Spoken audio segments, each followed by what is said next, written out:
సంతోషం కలిగించే ఏ విషయమైనా ఎవరికైనా సంతోషం ముఖ్యంగా వాళ్ళకి వ్యక్తిగతంగా వాళ్ళ వ్యక్తిత్వ ధోరణిని బట్టి సహజంగా వాళ్ళకి సంతోషం కలిగించే విషయాలేవి వాళ్ళకి సంతోషం కలిగించట్లేదు.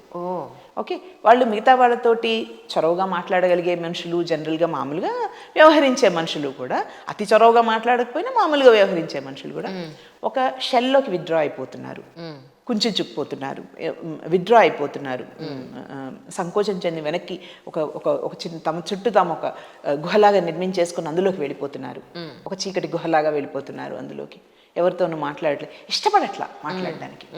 తర్వాత నిద్ర, ఆహారం విషయంలో అతి తేడాలు రావడానికి అవకాశం ఉంటుంది. అంటే under eating are over eating, under sleeping, over eating, అంటే మామూలు సహజంగా ఉండే వాటికి డీవియంట్గా ఉంటుంది. ఎవరితోనూ మాట్లాడడానికి ఇష్టపడకపోవడం ఒకటి, తర్వాత ఎవరితోనూ కలవలేకపోవడం ఒకటి. సహజంగా ఇప్పుడు స్నేహితులతో ఒకరితో కాకపోతే ఒకరితో కలుస్తారు. సహజంగా ఇంట్రోవర్ట్స్ అయిన వాళ్ళు అందరితో మాట్లాడకపోవచ్చు, కానీ కొంతమంది ఉంటారు వాళ్ళకి మాట్లాడడానికి. తల్లిదండ్రులు, అక్కచెల్లెళ్ళు, అన్నదమ్ములో, తోబుట్టులో, భార్యో, భర్తో, ఎవరు పిల్లలో ఎవరో ఒకళ్ళు ఉంటారు మామూలుగా ఎక్కువగా మాట్లాడని వాళ్ళకు కూడా. అలా కూడా మాట్లాడలేకుండా పూర్తిగా కుంచుకుపోవడం అంటే ఇలాంటివి. తర్వాత ఈ సూయిసైడల్ థాట్స్ రావడం ఒకటి. అంటే సెర్చ్ ఎక్కువగా ఆత్మహత్య ఎలా చేసుకోవాలి అలాంటి వాటి గురించి చూడడము, లేకపోతే ఆత్మహత్య ధోరణిలో ఆలోచనలు వ్యక్తీకరించడము, లేదా ఆలోచిస్తున్నారు అనేది మనకి సూచికలు కనిపించడము, ప్రయత్నాలు చేయడము, ప్రయత్నాలు చేసేవాళ్ళు కూడా ఉంటారు సెల్ఫ్ హార్మ్కి. ఇలాంటప్పుడు మనం దాన్ని తేలిగ్గా తీసుకోకూడదు. అది వీళ్ళలో ఈ కుంచుకుపోయే ధోరణి, ఈ నిరాశపూరితమైనటువంటి ఆలోచన ధోరణి, దేన్ని ఆనందించలేకపోయే ధోరణి కంటిన్యూస్గా మనకు కొంతకాలం కనిపించి వీళ్ళు మనతోటి ఏమీ వ్యక్తీకరించట్లేదు, వీళ్ళకి ఏదో సమస్య ఉంది అన్నప్పుడు సాధారణంగా మాట్లాడేవాళ్ళు ఒకరితో మాట్లాడకపోతే ఒకరితో అయినా మాట్లాడచ్చు, అది సర్వసామాన్యం. అలా కూడా ఎవరితోనో మాట్లాడలేకపోతున్నారంటే, తర్వాత సూసైడల్ థాట్స్ అవి ఉన్నాయి అంటే, అలాంటప్పుడు చాలా జాగ్రత్తగా వ్యవహరించాలి. నిన్న నేను ఒక రేవతి గారిది తమిళ్, మలయాళం ఏదో ఒకటి చూసానండి, అంటే తెలుగులో ట్రాన్స్లేషన్ వచ్చింది, అందుకని అది ఏ లాంగ్వేజ్ గుర్తురాలేదు. అందులో ఈవిడికి డిప్రెషన్ ఉందని చెప్పి డాక్టర్ దగ్గరికి వెళ్ళినప్పుడు ఆయన కొన్ని క్వశ్చన్స్ ఇస్తారు, క్వశ్చన్స్కి ఆన్సర్ టిక్ పెడుతూ ఉంటుంది ఆవిడ. నిజానికి కూడా అలాగే ఉంటుందా ట్రీట్మెంట్? మీకు ఇందాక చెప్పాను కదా డయాగ్నోసిస్ చేయాలి అని.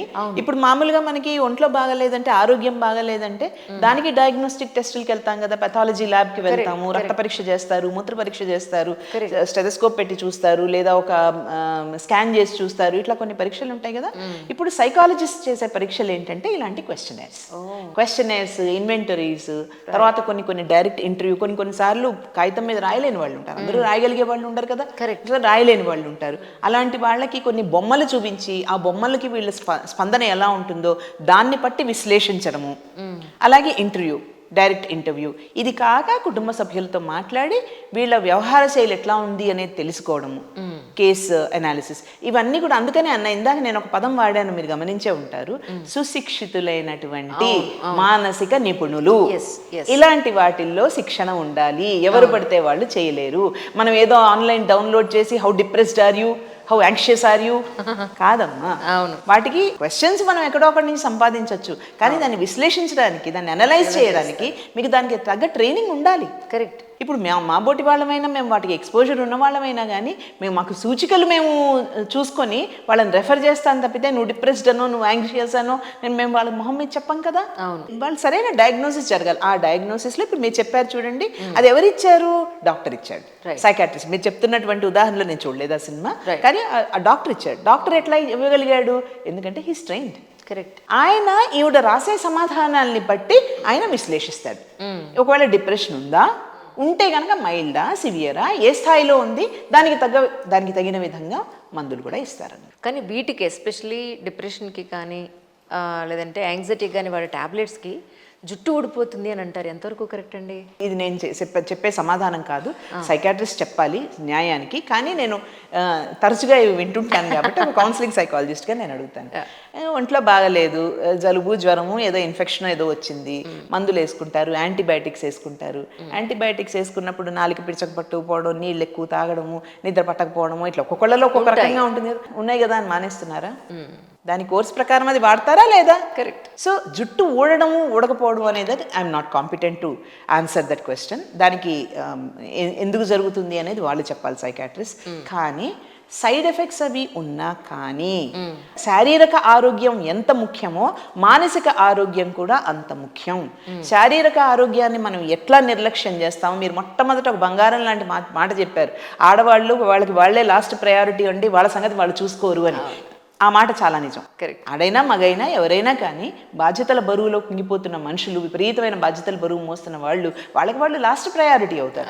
అలాంటి వాళ్ళకి శారీరక ఆరోగ్యము చూసుకోరు, మానసిక ఆరోగ్యం అంతకంటే చూసుకోరు, వాళ్ళకి టైమే ఉండదు.